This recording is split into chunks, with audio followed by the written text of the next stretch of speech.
안녕하세요. 기후위기 물 전문가 박재현입니다.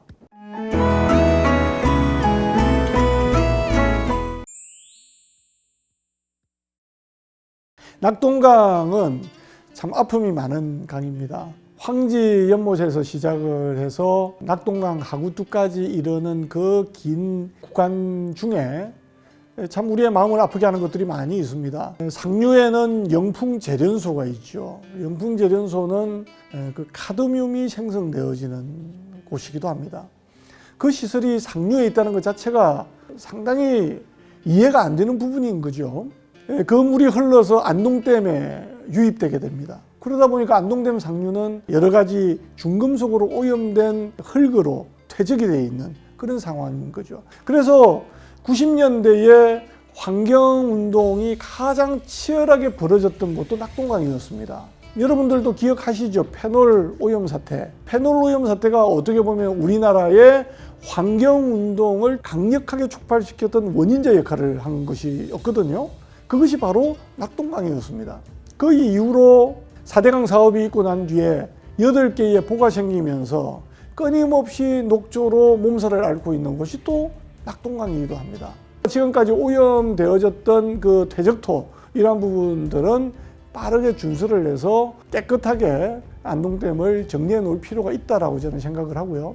그리고 지금 중류 지역에 있는 산업단지, 이거는 큰 문제가 있다고 생각합니다. 그 산업단지를 없앨 수 없지 않냐, 그렇기 때문에 안고 가야 되지 않느냐라고 이야기를 하는데 여기에 대한 대안들을 반드시 만들어야 된다라는 것이고, 그래서 지난 정부에서 안으로 나왔던 게 무방류 시스템이었습니다. 환경정의라는 측면에서 상류와 중류와 하류에 살고 있는 국민들이 같이 누려야 되는 환경권이라는 측면에서 볼 때는 국가에서 투자해야 되는 거 아니냐. 무방류 시스템은 결국에 하수 재이용 쪽으로도 들어갈 수도 있고 하류 지역까지 계속해서 가져와서 하류 지역에서 처리해서 방류하는 시스템도 포함될 수 있을 겁니다. 어떤 방법이든 무방류 시스템을 통해서 중간에 있는 중류 지역에 있는 오염원의 영향을 최소화하는 것이 필요하다. 뿐만 아니라 이것은 하천 생태계에도 굉장히 중요한 역할을 할 것이다. 긍정적인 역할을 할 것이다 라고 생각을 합니다.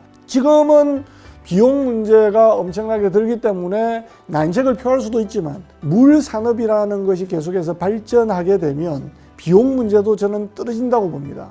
그래서 이런 것들을 통해서 우리가 새로운 물 기술들을 가지고 물 재활용이라는 측면에서 세계적인 리더십을 또 가질 수 있는 물 산업에 있어서 그러한 기회를 우리가 또 가질 수 있는 거 아닐까 하는 생각을 가지기도 합니다. 다음은 녹조 문제입니다.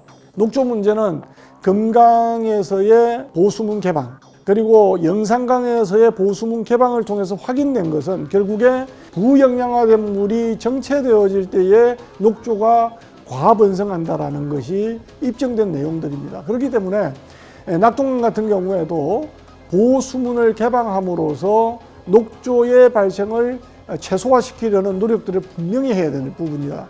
그러기 위해서는 지역민들이 이것을 정치적인 입장에서 자꾸 들여다보려고 하는 마음을 버려야 되지 않느냐 하는 생각이 듭니다. 어떻게 물 문제를 이념의 문제 또는 정치의 도구의 문제로 갖다 붙일 수 있느냐는 겁니다. 그래서 저는 이런 부분들에 있어서는 유형민들이 좀 더 유연한 생각을 가질 필요가 있다. 미래에 우리가 어떠한 자연을 후세들에게 남겨줄 건가, 이러한 부분들을 생각할 때에 하천의 관리 방향이라는 것은 지속 가능성이라는 측면에서 보고 이 부분에 대한 정책들에 대한 유연성을 서로 인정해 줘야 되는 거 아닌가, 그런 생각이 듭니다.